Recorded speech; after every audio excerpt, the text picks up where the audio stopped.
What do you want in your life?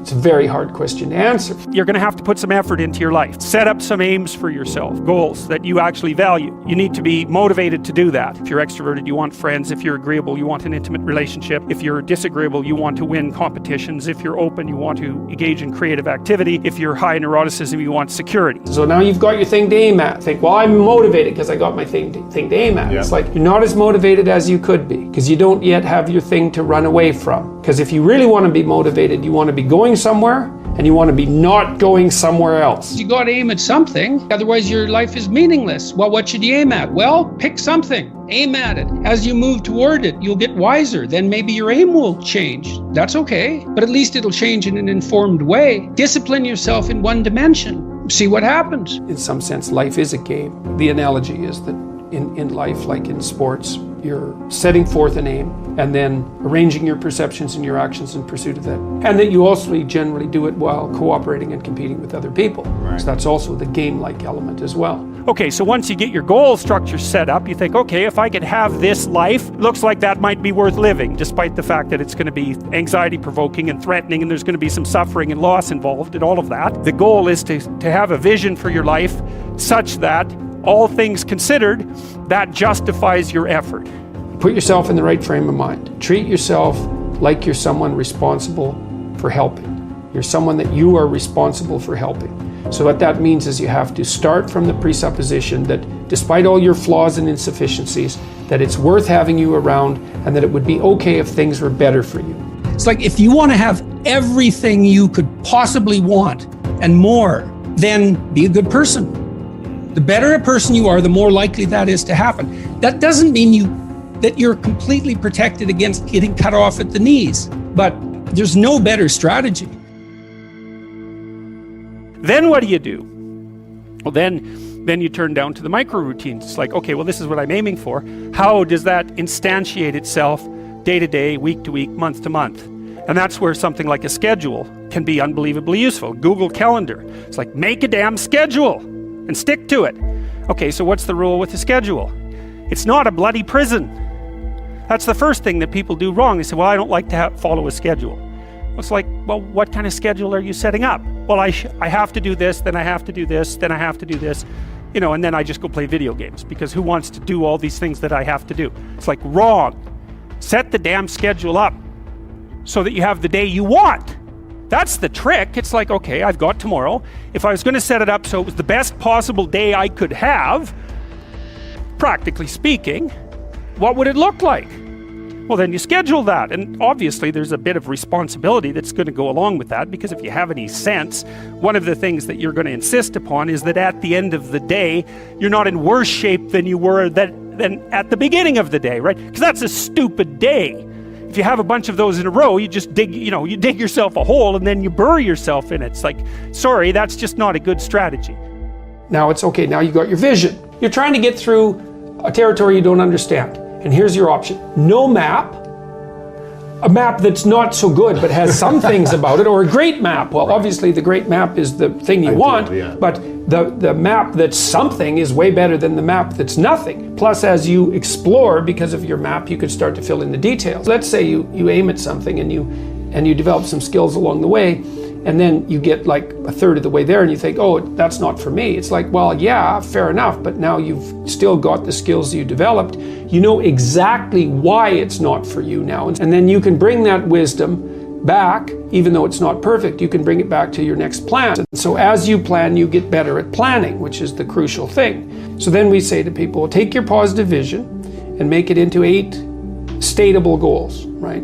So, and then rank them in a hierarchy, break the goals into incremental goals so that you have a reasonable probability of succeeding within some time frame. That's the other thing. You have to parameterize it with regards to time frame. That's right. And when you're in the zone, you're expanding your skills in a manner that's intrinsically rewarding because you're succeeding. And so you want to set, if you're good to yourself, you think, okay, I need to set a goal, but I need to set a goal that someone as stupid and useless as me could probably attain if they put some effort into it. Right. And then you've got it perfectly, because it's not so high that it's grandiose or impossible, that you fail necessarily and then justify your bitterness. Well, I set a goal and I didn't attain it, so I'm not going to set any more goals. Right. It's like, no, you set a goal that was inappropriate. And you're playing a trick on yourself because you wanted to fail so that you could justify not having to try, which isn't helpful. You're still going to be a victim. It's like, there's no way out of that, man. So, because life is a challenge that in some sense can't be surmounted. So there's no way out of your problem. But there are certainly proper ways of dealing with it. And then the next thing is, okay, you need a rationale for them, because you're going to have doubts and people are going to put up obstacles. Why would it be good for you? Okay. Why would it be good for your family if you attained that goal? Why would it be good for the broader community? Because if it's a good goal, it should be good for you. That's fine. But if it's a really good goal, it should be good for you in a way that's good for other people. Win-win-win. Yes, exactly. And if you're going to decide what your goals are, why not set up the ones that benefit the largest number of people simultaneously? Yeah. Yes, if you can do that. You should start with your own concerns, because you have to take care of yourself. Basic needs first. Yes, put your own Family. Oxygen mask on, then put your child's oxygen mask on. Yeah, right. And then you can, as you build up the basis of competence locally, you might develop enough skills so that you can expand that outward. And it also gives your goal a certain amount of nobility. And so if someone challenges you and says, well, why are you doing that? That seems stupid. You could say, I'm doing that because it helps me take care of myself, but it benefits my family, and here's the reasons why, and this is the repercussions out into the broader community. People who are putting up objections and doubts aren't armed to deal with that kind of response. Yeah. And then when you have those doubts in your mind that plague you, you say, why am I doing this? Oh yeah, it's because, well, I have to take care of myself, because otherwise I'm pathetic and useless and bitter and cruel, and then I'm going somewhere terrible, so that's a bad idea, and here's how it would help my family, and here's how it would help the community, and that's good enough set of reasons for it, unless I can think of better ones. Right. If without better ones, that's good enough. When the unknown emerges, you tend to experience anxiety. And then there's the known, and I define the known very specifically and very carefully. The known is the place you are when what you're doing produces the results you want. And I say want because that brings motivation and emotion into the game. So you're motivated to pursue something, you pursue it, and what you want happens. Not only do you get what you want, but you get validation for the structure that governs your perceptions and your actions. Your ambition, if you have any sense, is actually to become competent. Do you want to be competent and dangerous, or do you want to be vague and useless? It is definitely the case that there is no more exceptional form of the capacity to be dangerous. It's from the uphill climb that we derive our value, and I mean this technically. So almost all the positive emotion we feel, especially the emotion that fills us with enthusiasm, and that's experienced in relationship to a goal. And so in some sense, you want a goal that you can never attain. So you can always move closer to the goal that recedes as you move towards it. You think, well, that's frustrating. It's like Sisyphus pushing the rock uphill. But it's not, because as you pursue that goal, you put yourself together and your life does get better and richer and more abundant. And that's why the highest levels of virtue and goal are in some sense transcendent. You want them to be above everything you're doing so you can continually move towards something that's more sublime and better. That's what you are. You're here to live, not to sleep. And the problem with the vision of Mai Tais on the beach is that, well, first of all, that's a vision of drug-induced unconsciousness. Second, it's only going to work for about a week. Third, you're going to be a laughingstock in a month and depressed and aimless and goalless. You want a horizon of ever expanding possibility. And so it does happen to people because they've staked their soul on the attainment of an instrumental goal. And it can be a pretty high order goal, but then you think, now I'm there, now what? Well, the answer can't be, well, I'm going to live in the lap of luxury and never have to leave the face. What do you want to be, a giant infant with a gold bottle? You never have to do anything but lay in your back and suck. It's like, you see the problem with that as a conceptualization.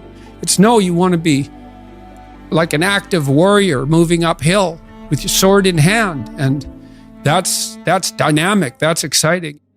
People are afraid of the truth because often if you reveal it, it causes conflict in the moment. Telling the truth is definitely an adventure. Seeking for sure, but also telling. Another way of going about it is to just say what you think and see what happens. That's an adventure, because you don't know what the outcome is going to be. So look, there's this old idea that it's necessary to have faith in the truth. And so here's a way of thinking about that. Someone asks you a question and you might think, well, here's the outcome I want, and so here's how I'm going to answer that question. So that's one way of approaching it. But another way of approaching it is, you ask me a question, I'm going to think about the answer, and I'm just going to tell you what I think. And it doesn't matter what the outcome is, because I'm willing to see what the outcome will be, predicated on the idea that there isn't a better outcome than the one that truth produces. Even if it's harsh and terrible in the short term, and sometimes it is, it's like there isn't a better way of doing it. Now, you might say, well, how do you know that? And the answer is, well, I don't know that. That's why it's an article of faith, because I believe, and I believe this deeply, the being that you produce as a consequence of telling the truth is good, by definition, even though it's harsh and often uncomfortable, because you get in trouble. One of the things that I've really learned recently, or learned to articulate better, is that there's a very tight relationship between aspiration and responsibility. The first question might be, do you need to aspire to something? And the answer is, well, yes, because you have to do something. If you just sit there, you'll die. You can't just sit there. You have to go act out in the world. Okay, so act towards what? Well, that's whatever your aspiration is. You have to have an aim. Okay, well, what should the aim be? Well, it should be something worth doing, let's say. Why do something that you don't feel is worth doing? What do you think's worth doing? Well, if you watch other people and you judge when they're doing something worthwhile, you usually judge them positively if you see that they're taking responsibility, at least for themselves. What, do you want to be completely useless so other people have to take care of you? That's pretty pathetic. And maybe you could get your act together so you're taking care of yourself and your family. And maybe you could even do better than that and take care of yourself and your family and your community. Well, good for you. That's responsibility, and that's an aim. Well, here's one of the things that's cool about that, is that your life doesn't have meaning without aspiration or an aim. Okay, so you need a hierarchy of values. There's got to be something at the top. It's got to be something important. If you don't have that, your life doesn't have any meaning. So if you criticize the hierarchy, or even the idea of hierarchy, you destroy the idea of aspiration, and then people have nothing. Well, that's not helpful. People are built for a struggle, and they're built for a weight, and you want to take on a heavy burden voluntarily. See if you can put yourself together. See what you can do out in the world while you're waiting to die. It's an all-in game. It better be worthwhile. It took me a long time to understand that belief regulated emotion.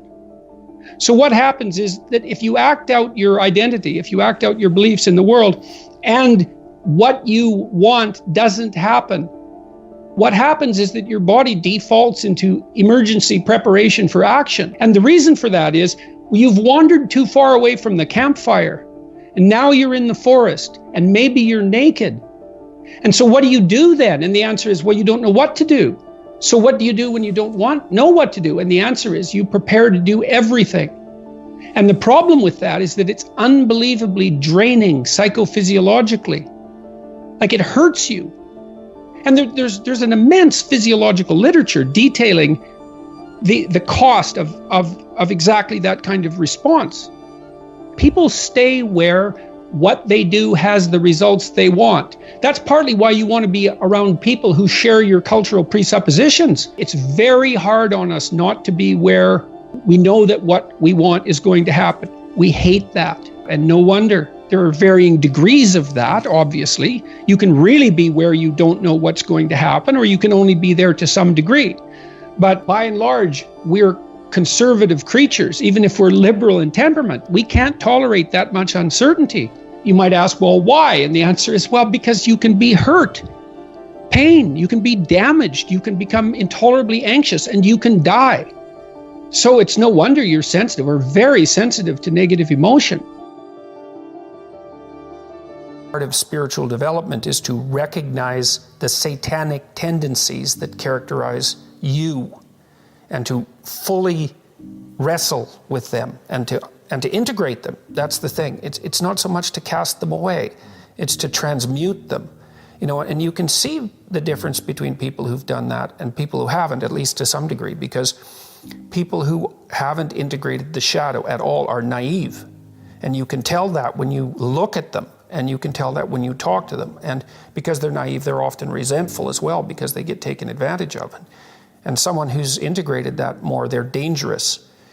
in the martial arts sort of way, which is they're dangerous, but they don't have to use it because their presence radiates implicit potential for havoc, and that's really necessary. It's one of the things that gives people self-respect. If you're harmless, you're not virtuous. You're just harmless. You're like a rabbit. A rabbit isn't virtuous. It just can't do anything except get eaten. It's not virtuous. If you're a monster and you don't act monstrously, then you're virtuous. But you also have to be a monster. Well, you see this all the time. Harry Potter's like that too. It's like he's flawed, he's hurt, he's got evil in him. He can talk to snakes, man. He breaks rules all the time. All the time. He's not obedient at all. But he has a good reason for breaking the rules. And if he couldn't break the rules, him and his little clique of rule-breaking, troublemakers, if they didn't break the rules, they wouldn't attain the highest goal. So it's very peculiar, but it's a very, very, very, very common mythological notion. The hero has to be a monster, but a controlled monster. Batman is like that, it's everywhere. It's the story you always hear. If you're going to be a fighter, you have to want to win, and you have to want to hurt people. Not for the sake of hurting them. That's what makes you different than an evil person. But you have to have that capacity. You have to develop that. And that's the step on the way to enlightenment, weirdly enough, because that isn't what people think. People have been fed this diet of pablum, rights and impulsive freedom for so long. There's just an absolute starvation for the other side of the story. There are no rights, technically speaking, without responsibilities. And all we've had for 60 years is a dialogue about rights. Well, that leaves a hole on the other side of the story. And it's a hole that's in people's hearts, essentially. Because responsibility, well, perhaps that's not more important than rights. Like I said, they're part and parcel of the same formula. But it's in responsibility that most people find the meaning that sustains them through life. It's not in happiness. It's not in impulsive pleasure. Those things blow away at the first ill wind. But to adopt the responsibility for your own well-being and to try to put your family together and to try to serve your community and to try to seek for eternal truths and to live them, that's the sort of thing that can ground you in your life enough so that you can withstand the difficulty of life. And when you tell people that, especially when you include yourself in the audience, let's say, and you're not finger waving from above, then everyone knows that it's true. There's been this attempt to identify masculine competence and power, let's say, but mostly competence with tyranny. And that's very, very hard on young men. It's also hard on young women, for that matter. But it's very helpful for people to hear that they should make themselves competent and dangerous and take their proper place in the world, because it's the alternative to being weak. And weak is not good. The people who shoot up the high schools, they're weak. They're weak. And life is a very difficult process, and you're not prepared for it unless you have the capacity to be dangerous. That doesn't mean that you should be cruel. It doesn't mean any of that. There's a statement in the New Testament, the meek shall inherit the earth. But the meek isn't well translated. It means something more like, those who have swords and know how to use them but keep them sheathed will inherit the world. That's a way better way of thinking about it. You have to be powerful and formidable and then peaceful, in that order, right? And that's not the same as being naive and weak and harmless, which is what young men are being encouraged to be. It's like, that's a very bad idea. It's a very bad idea, because naive, weak, and harmless means that you can't withstand the tragedies of life. You can't bear any responsibility. You'll end up bitter. And when you get bitter, then you get dangerous. You don't treat adult men as if they're infants. But the young men really need to hear this more, I think, is that you should be a monster. Because everyone says, well, you should be harmless, virtuous. You shouldn't do anyone any harm. You should sheath your competitive instinct. You shouldn't try to win. You don't want to be too aggressive. You don't want to be too assertive. You want to take a back seat and all of that. It's like, no. Wrong. You should be a monster, an absolute monster, and then you should learn how to control it. Someone who is incapable of cruelty is a higher moral being than someone who is capable of cruelty. And I would say, and this follows Jung as well, that that's incorrect, and it's dangerously incorrect, because if you are not capable of cruelty, you are absolutely a victim to anyone who is. And so part of the reason that people go watch anti-heroes and villains is because there's a part of them crying out for the incorporation of the monster within them, which is what gives them strength of character and self-respect, because it's impossible to respect yourself until you grow teeth. And if you grow teeth, then you realize that you're somewhat dangerous, or maybe somewhat seriously dangerous, and then you might be more willing to demand that you treat yourself with respect and other people do the same thing. And so that doesn't mean that being cruel is better than not being cruel. What it means is that being able to be cruel and then not being cruel is better than not being able to be cruel. Because in the first case, you're nothing but weak and naive. And in the second case, you're dangerous, but you have it under control. And you know, a lot of martial arts concentrate on exactly that as part of their philosophy of training. It's like, we're not training you to fight. We're training you to be peaceful and awake and avoid fights. But if you happen to have to get in one, and I guess the philosophy also is that if you're competent at fighting, that actually decreases the probability that you're going to have to fight, because when someone pushes you, you'll be able to respond with confidence, and with any luck, and this is certainly the case with bullies, with any luck, a reasonable show of confidence, which is very much equivalent to a show of dominance, is going to be enough to make the bully back off. And so the strength that you develop in your monstrousness is actually the best guarantee of peace. And that's partly why Jung believed that it was necessary for people to integrate their shadow. And he said that was a terrible thing for people to attempt, because the human shadow, which is all those things about yourself that you don't want to realize, reaches all the way to hell. And what he meant by that was, it's through an analysis of your own shadow that you can come to understand why other people are capable, and you as well, of the sorts of terrible atrocities that characterized, let's say, the 20th century. And without that understanding, there's no possibility of bringing it under control. When you study Nazi Germany, for example, or you study the Soviet Union, particularly under Stalin, and you're asking yourself, well, what are these perpetrators like? Forget about the victims, let's talk about the perpetrators. The answer is, they're just like you. And if you don't know that, that just means that you don't know anything about people, including yourself. And then it also means that you have to discover why they're just like you. And believe me, that's no picnic. So that's enough to traumatize people, and that's partly why they don't do it. And it's also partly why the path to enlightenment and wisdom is seldom trod upon, because if it was all a matter of following your bliss and doing what made you happy, then everyone in the world would be a paragon of wisdom. But it's not that at all. It's a matter of facing the thing you least want to face. This is an interesting thing about the integration of the shadow, because recognizing yourself as the locus of evil, let's say, actually, in some sense, gives you far more respect for yourself, strangely enough, because the same respect that you might have for a wild animal or even a monster. So then maybe you learn to treat yourself differently. Like, I think this is particularly true with regards to the discipline of children. You know, if you know that you're a monster, and that will manifest itself in your life, consciously or unconsciously, and if it's unconsciously, it's not good, then you become better at disciplining children. And the reason for that is that you don't want to expose them to your dark side. And so if they behave and don't provoke you, which means they'll also behave for other people, then the monstrous part can stay in abeyance, and then that's great. But if you don't understand yourself as capable of wreaking havoc, and that can be the kind of havoc that unfolds over decades, right? Because if you're going to abuse a child, it's the primitive form of abuse is the physical abuse. The sophisticated form of abuse is the continual undermining of the child's courage across perhaps their entire life.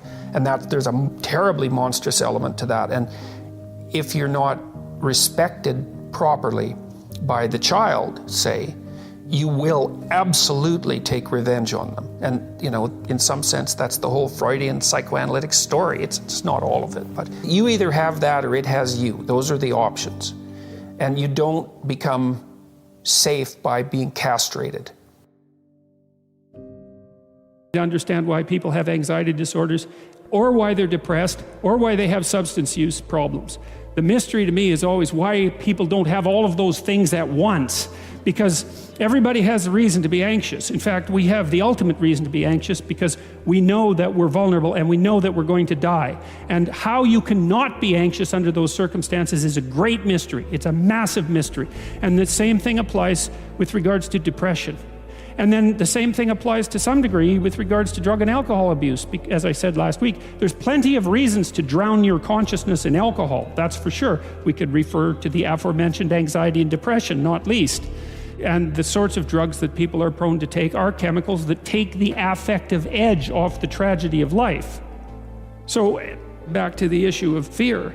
Abraham is self-conscious, that's what this commentary says, but the thing is he moves forward despite that. He's self-conscious and he knows the danger, but he moves forward despite that. And that's actually the appropriate response in the face of actual non-naive understanding of what constitutes life. Like if you're naive and you move forward, it's like, well, what the hell do you know? You know, there's no courage in naivety because you don't know what there is to stop you. You don't know what dangers you might apprehend, but to be aware of what it is that your problem is, so to be alert existentially, let's say, or to be fully self-conscious means that you're perfectly aware of your limitations and how you might be hurt, and then to make the decision to move forward into the unknown and the land of the stranger. Anyways, I would say that's one of the secrets to a good life. And I can say that really without fear of contradiction, I would say, because the clinical literature on this is very, very, very clear.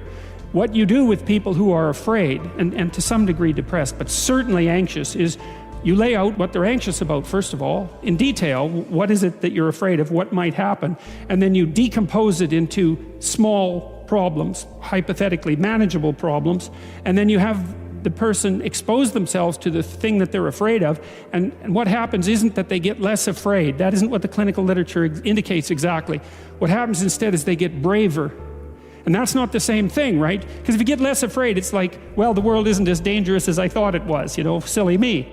If you get braver, that's not what happens. What happens is, yeah, the damn world's just as dangerous as I thought, or maybe it's even more dangerous than I thought, but it turns out that there's something in me that responds to taking that on as a voluntary challenge and grows and thrives as a consequence. And there's no doubt about this. Even the psychophysiological findings are quite clear. If you impose a stressor on two groups of people, and on one group the stressor is imposed involuntarily, and on the other group the stressor is picked up voluntarily, the people who pick up the stressor voluntarily use a whole different psychophysiological system to deal with it. They use the system that's associated with approach and challenge, and not the system that's associated with defensive aggression and withdrawal. And the system that is associated with challenge is much more associated with positive emotion and much less associated with negative emotion. It's also much less hard on you because the defensive posturing system, the prey animal system, man, when that thing kicks in, it's all systems are go for you, you know? The pedal's pushed down to the metal and the brakes are on.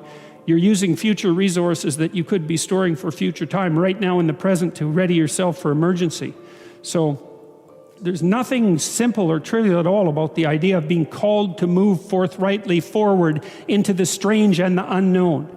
And there's a real adventure that's associated with that, right? So that's an exciting thing, which is part of the reason why people travel. And then also to see yourself as the sort of creature that can do that, is willing to do that on a habitual basis, is also the right kind of tonic for, I hate this word, for your self-esteem. You know, because the self-esteem has nothing to do with feeling good about yourself. As I already mentioned, there isn't necessarily a reason why a priori you should just feel good about yourself. But if you can view yourself acting in a courageous and forthright manner and encountering the world and trying to improve your lot and taking risks, you know, in a non-naive way, well, then you have something that you can comfort yourself with at night when you're wondering what the whole damn point is of your futile and miserable life. And that's necessary because it's often the case that you wake up at 4 in the morning, or at least sometimes the case that you wake up at 4 in the morning when things haven't been going that well and wonder just what the hell the point is of your futile and miserable life. You have to have something real to set against that. It can't be just rationalizations about how, you know, you're a valuable person among others, even though that's true. That's not good enough.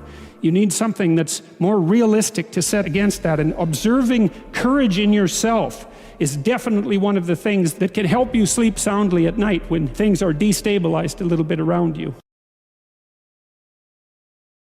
What should move forward in time with me, and what should be let go as if it's dead wood? The more dead wood that you let go of and burn off when you have the opportunity, the less it accretes around you. Here's something interesting about forest fires, People have been trying to prevent forest fires for a long time, especially that damn bear, Smokey, right? Because forest fires burn up the forest, and that can't be good. But here's what happens if you don't let forest fires burn. Well, forests collect a lot of dry branches, right? Because tree branches die, and wood falls on the forest floor and collects. And so the amount of flammable material keeps increasing with time. And that's not so bad if it's wet, but if the amount of flammable material is increasing and it gets really dry, and then it burns, then you have a real problem. The forest fire can burn so hot that it burns the topsoil right off, in which case you don't have a forest at all anymore, you just have a desert. And lots of trees are evolved to withstand forest fires of a certain intensity, and some won't even release their seeds unless there's been a fire. And so a little bit of fire at the right time can stop everything from burning to the ground. And that's also a really useful insight, a metaphorical insight into the nature of sacrifice, right? It's also a lot easier to let go of something when you're deciding to let go of it, because you've decided yourself that you're done with that. It's a weak part of you. It needs to disappear. You do that yourself, it's much better and much easier than it is if it's taken away from you forcibly, in which case you're very much likely to fight it. A lot of what people regard as their own personalities and are proud of about their own personalities aren't their own personalities at all. They're useless idiosyncrasies that differentiate them trivially from other people. They have no value in and of themselves. They're more like quirks. I remember once I was trying to teach a particularly stubborn student about how to write. And she had written a number of essays in university and got universally walloped for them. And the reason for that was she couldn't write, really at all. She was really, really bad at writing. And so I was sitting down with her trying to explain to her what she was doing wrong. And she was being very annoying about it, very recalcitrant, very, very unwilling to listen. That was a pearls before swine thing, And at one point she said, I can write perfectly well. This university professors just don't like my style. And I thought, what the hell's with you? You can't even write and you think you have a style. Instead of humbling herself, she was proud of her insufficiency. That's arrogance, right? That's not humility. It's self-deception and arrogance. To be proud of your insufficiency, that's a very foolish thing. And that means to cling to the parts of you that are dead. As you elevate your aim, you create a judge at the same time, right? Because the new ideal, which is an ideal you, even if it's just an ideal position that you might occupy, even if it's still conceptualized in that concrete way, that becomes a judge because it's above you, right? And then you're terrified of it maybe. That's why you might be afraid when you go start a new job, right? This thing is above you and you're terrified of it and it judges you. And that's useful because the judge that you're creating by formulating the ideal tells you what's useless about yourself, and then you can dispense with it. And you want to keep doing that, and then every time you make a judge that's more elevated, then there's more useless you that has to be dispensed with. And then if you create an ultimate judge, which is what the archetypal imagination of humankind has done, say, with the figure of Christ, because if Christ is nothing else, he is at least the archetypal perfect man and therefore the judge. You have a judge that says, get rid of everything about yourself that isn't perfect. And of course, that's also what God tells Abraham, right? He says to be perfect, to pick an ideal that's high enough, and you can do this. The thing that's interesting about this, I think, is you can do it more or less on your own terms. You have to have some collaboration from other people, but you don't have to pick an external ideal. You can pick an ideal that fulfills the role of ideal for you. You can say, okay, well, if things could be set up for me the way I need them to be, and if I could be who I needed to be, what would that look like? And you can figure that out for yourself, and then instantly you have a judge. And I also think that's part of the reason people don't do it, right? Why don't people look up and move ahead? And the answer is, well, you start formulating an ideal, you formulate a judge, it's pretty easy to feel intimidated in the face of your own ideal. That's what happens to Cain versus Abel, for example. Then it's really easy to destroy the ideal instead of to try to pursue it, because then you get rid of the judge. Lower the damn judge if it's too much. Like if your current ambition is crushing you, then maybe you're playing the tyrant to yourself, and you should tap down your ambitions, not get rid of them by any stretch of the imagination, but at least put them more reasonably within your grasp. You don't have to leap from point 1 to point 50 in one leap, right? You can do it incrementally. But I really like this idea. I think it's a profound idea that the process of recapitulating yourself continually is also the process of, it's a phoenix-like process, right? You're shedding all those elements of you that are no longer worthy of the pursuits that you're valuing.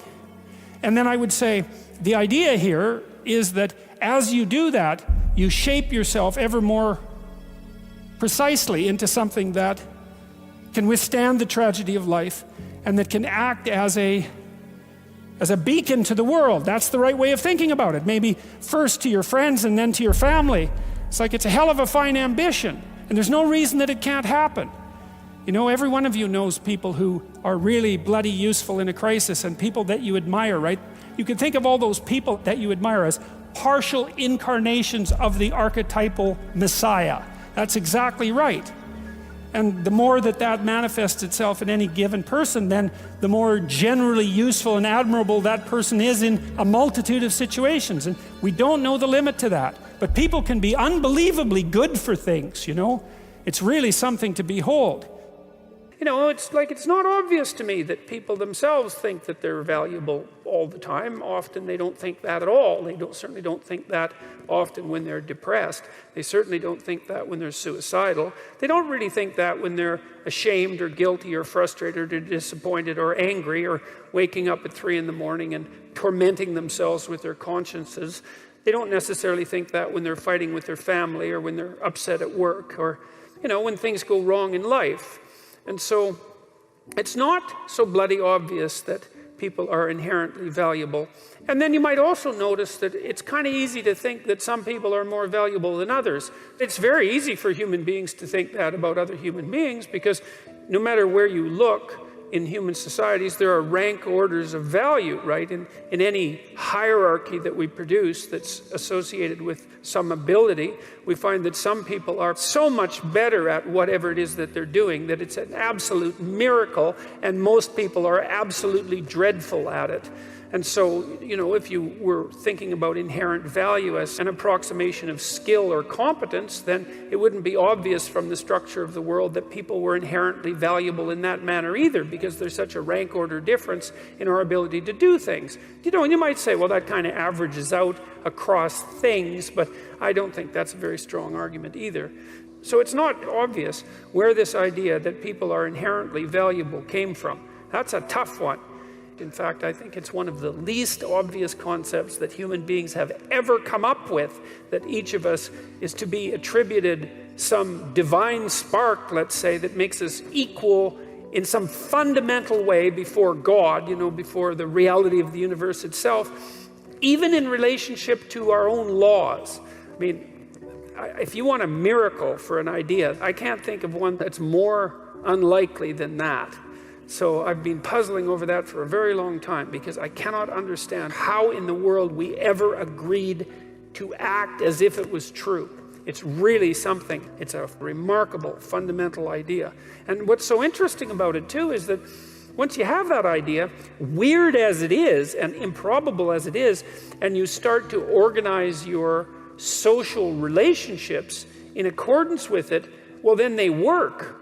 My rule too is treat yourself as if you're someone responsible for helping, and it's sort of predicated on the idea that regardless of your inadequacies and your malevolence, which, I'm sure you have many inadequacies and no shortage of malevolence, just like everyone else. Regardless of that, you have a moral obligation, so that would be a responsibility, to assume that despite all evidence, that there's actually something of intrinsic worth about you, and that as a consequence, you're duty-bound to treat yourself like that is true. And then it turns out that if you do that, well, then your life gets better. And I don't mean happier exactly, although I would say it gets happier. I mean it gets richer and more meaningful and deeper and more worthwhile, and you become more educated and you become wiser and you treat yourself with more respect, and you're a better model for other people, and you're a better father or a better sister or better mother, whatever it happens to be. And you're less ridden by that guilt that gnaws at you and shame that's there otherwise saying, you're not what you could be. You're not what you could be. And that's a hell of a voice to get rid of, and it's certainly not one that's easy to ignore. So that's a pretty good idea that there's something divine, let's say, that resides within you of ultimate worth, even as a philosophical statement or a psychological statement rather than a metaphysical statement. It seems to be a precondition for establishing properly harmonious relationships with yourself. And that's worth thinking about a lot. Because you could think that in some sense you just own yourself, you know? Because people do kind of make that claim, especially when they're trying to justify, for example, their right to suicide. That, you know, it's your life, it's your body, you're yours to do what you will with. And if that was true, well then it would seem to me that life would be a lot more straightforward, because you would just tell yourself things that you would instantly obey and believe. So first of all, you'd tell yourself all the things that you were going to do, and then you just run off and do them, which you don't, obviously, because it's much more difficult than that. And then you'd also say, well, enough of the guilt and the shame and the negative emotion and the disillusionment and the vengefulness and all those things that make life hard, the self-recrimination. It's like, what the hell do we need that for? And if we're our masters of our own destiny and owners of our own fate, then why can't we just command to ourselves that be dispensed with? And like, that doesn't work. I've never seen anybody able to do that. I mean, you can fool yourself for very brief periods of time into thinking that that might work, but it doesn't work, and that's strange. And this is one of the reasons I love the psychoanalysts, because they were really the people, apart from the religious types, who figured out that whatever you are, you're not a unitary spirit that's under your own dominion. You know, you're something like a loose unity of a multiplicity of spirits, many of which are doing their own thing, which you're striving to bring into some form of unity. But even that unity isn't something that's under your control in any real sense. It's a unity that has its own nature that you have to exist in relationship to. When you're in chaos and you don't know what's going on, then you start imagining what might be going on. And that imagination is partly the world, as it might be, but it's also partly the structure of your unconscious mind, which is producing the fantasies. And so, when you're truly in chaos, then the distinction between your fantasies and reality isn't clear. That's actually part of what constitutes the chaos. So imagine this. So you're in a relationship and the person betrays you. And you knew who they were, or at least you thought you did, before that moment. But now you're looking at them and you don't know who they are. And you don't know what the past was. And you don't know what the present is. And you don't know what the future is going to be. All of that's been thrown up into the air in a major way. That's traumatic. So much has fallen apart that it's traumatic. So what do you start to do? You start to imagine what might be the situation. The reality is your imagination and the reality at the same time. They're not pulled apart at all. You cannot distinguish between them. So Pinocchio is in this situation that's half fantasy and half reality, in this chaotic state. And he has to go down to find the thing that he least wants to find. He's got this intuition that in facing that thing, that chaos that life really is, that chaos, that he's going to find his father and reunite with him. So you could also say that in some sense it's a decision of faith, I suppose, because you might ask yourself, well, why bother confronting chaos? If chaos is the ultimate reality, then what the hell use is there in facing it? Because it's just going to reveal itself as the ultimate reality and drown you. But the myths always say the same thing. They say, no, if you confront what's really disturbing you, if you really confront it, you do it voluntarily, you're going to find order in it eventually. Or at least that's the only way you're going to find order. Now, it's not like these stories are optimistic, and it's not as if they give you a sure guide to success. That's the other thing. It's not like they're unerringly accurate, because you can be subsumed by chaos that's so total that even if you face it, you're not going to prevail. I mean, that's why people die. That's one way of looking at it anyways. But the mythology basically says this is your best bet. If there's a process that's going to work, this is it. And then you might think, well, the better you do it, the better the chances are of success, or the more consistently you do it, the better the chances of success are. And I think that that's a perfectly reasonable way of looking at it. So anyways, Pinocchio's down at the bottom of the ocean, and every time he says he's trying to find out where Monstro is, and they ask questions to the fish that are down there, but every time they mention Monstro's name, all the fish disappear. And it's like Voldemort, right? He's the guy whose name you cannot say. And Monstro is precisely that. It's the thing that frightens everyone. And so asking questions down there isn't helping very much. And so Pinocchio, what he does is he's calling for his father, and he keeps going deeper and deeper into the depths. And there's a scene where the darkness of the ocean turns into an even more profound darkness, and that's what Pinocchio disappears into. And then we see Monstro. He's in this sort of foggy representation, this huge thing that lies very much at the bottom. And there's no life or anything around him except, I think these are mackerel, but there's no life down there. He's so far down at the bottom of the ocean that there's nothing that's alive down there. And then we go inside the whale, which is of course absurd, and we see that the whale has eaten a boat at some point in the past. This is one whopping whale. And Geppetto is sitting with the kitten, of all things. He's also got that little goldfish bowl full of goldfish with him too, which is quite the feat. Anyways, he's sitting there and he knows that he's trapped in the belly of the whale too, and that he can't get out. And so that's an interesting issue. It's because not only is Pinocchio lacking his father, which isn't a good thing, but the father is lacking the son. And there's some indication that the father can't get out of the whale without the son. And so it's like the possibility for order is down there in this chaotic state, but unless there's an active agent to go seek it out, it's not animated enough to get out by itself. You know, and you could say, well, there's wisdom in the libraries, but without you going in there and gathering it and embodying it, all it does is sit there in potential, in all of that implicit form. That's a good way of thinking about it. So anyways, Geppetto is pretty hopeless because he can't figure out any way of getting out of the whale, and he's also starving. He's starving in the belly of the whale. And here's a way of thinking about that. Geppetto's a good guy, but he's old. And that means his way of doing things is no longer fruitful. That's why he's starving.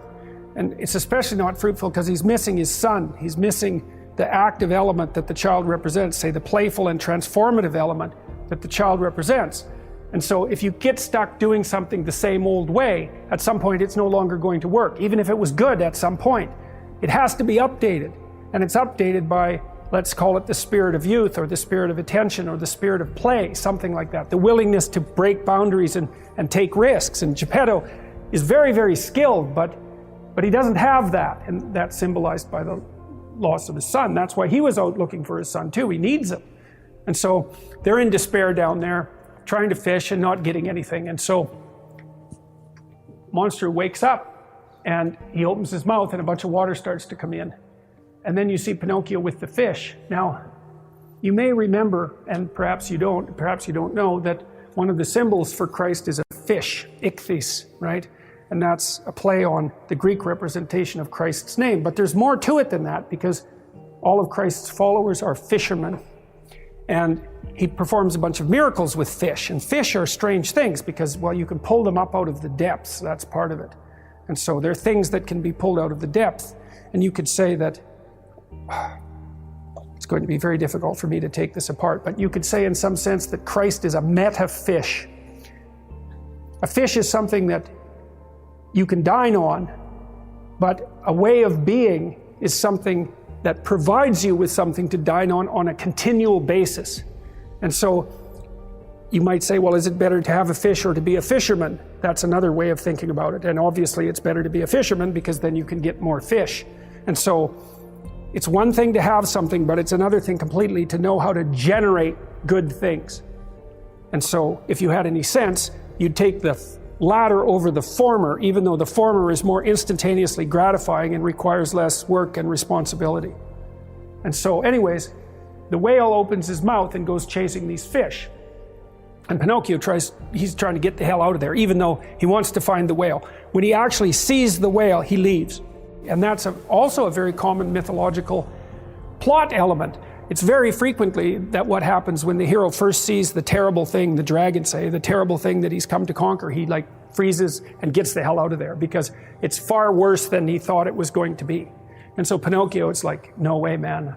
I'm not going near that whale. Away he swims, and he's actually at the forefront of all the fish, which is quite interesting too. So, in the meantime, Monstro has opened his mouth and the fish are pouring in, and Geppetto is fishing like mad, and he's catching fish like crazy. And so, they have a problem. The problem is how to get out of the whale. That's the actual problem. But a nested problem inside that is how not to starve to death. And so Geppetto's pretty happy that even though he's not getting out of the whale, that he gets to have something to eat. So you could say as well that he's not exactly focused on the right thing. He's focused on the micro problem instead of the macro problem. And that makes him kind of blind. So anyways, the whale swallows up Pinocchio, and Geppetto keeps fishing. And then he snags Pinocchio. Now this is cool because, and this is another example of that meta fish idea. It's like, Geppetto's actually looking not for a fish, he's looking for a way out of the damn whale. And then he catches a bunch of fish and he's like focused on that like mad. And then he catches Pinocchio. And Pinocchio represents what would get him out of the whale, but he's so bloody obsessed with the fish that he doesn't even notice. So he catches Pinocchio and flings him into the fish basket. And so it signifies the blindness of Geppetto's orientation when he's inside the whale. And that's kind of a comment on his aged and insufficient nature. He's solving the problem very well, but it's the wrong problem. So anyways, he fires Pinocchio into the fish bin. Pinocchio says, "Father, I'm here." And Geppetto says, "Don't bother me right now, Pinocchio. I'm busy fishing." Well, then that's fine. So then he kind of wakes up. He has this little moment of insight, this little revelation that, well, he's caught Pinocchio, so who cares about the damn fish? So then he runs over to the fish box to grab Pinocchio, and instead he grabs a fish and gives it a kiss. And so that it's another way of hammering home the fact that there's this confusion that he's suffering from. He can't distinguish the local truth from the transcendent truth. And so anyways, he does figure it out. He tosses the fish aside and he grabs Pinocchio, and they're all thrilled to death to see each other, and so they're united. So Pinocchio has found his father, but they're still trapped in the belly of the whale. Now, Pinocchio, he gets covered with a blanket, he takes off his hat, and he reveals his jackass ears. And so he's found his father, but he's damaged and not, Pinocchio, he's damaged and not in good shape. He isn't becoming what he was supposed to be. In fact, he's actually degenerated since Geppetto saw him last. And so he becomes embarrassed. He says, "That's nothing, I have a tail too." And then he spins that around kind of laughing, and he brays and gets really embarrassed. And so that's what you see here. He looks like, well, he's revealed himself as a jackass to his father. But you know, that's actually a good thing because he is a jackass. And if he was unwilling to admit his insufficiency, he wouldn't have ever gone on this pursuit. So it's this perverse willingness to note that he isn't all that he could be that's part of what drives him to find everything that his father represents. It's a humility, and it's an admission of insufficiency. And you need that before you're going to learn anything, because before you learn anything, you have to admit that there are things that are important that you don't know, and that you're a fool, and maybe that you're a braying jackass. And so that's why there are injunctions in many religious writings that portray humility positively as the antidote to arrogance. That's the right way of thinking about it, is that humility means I still have something to learn. I still have something to learn. I'm insufficient. I still have something to learn.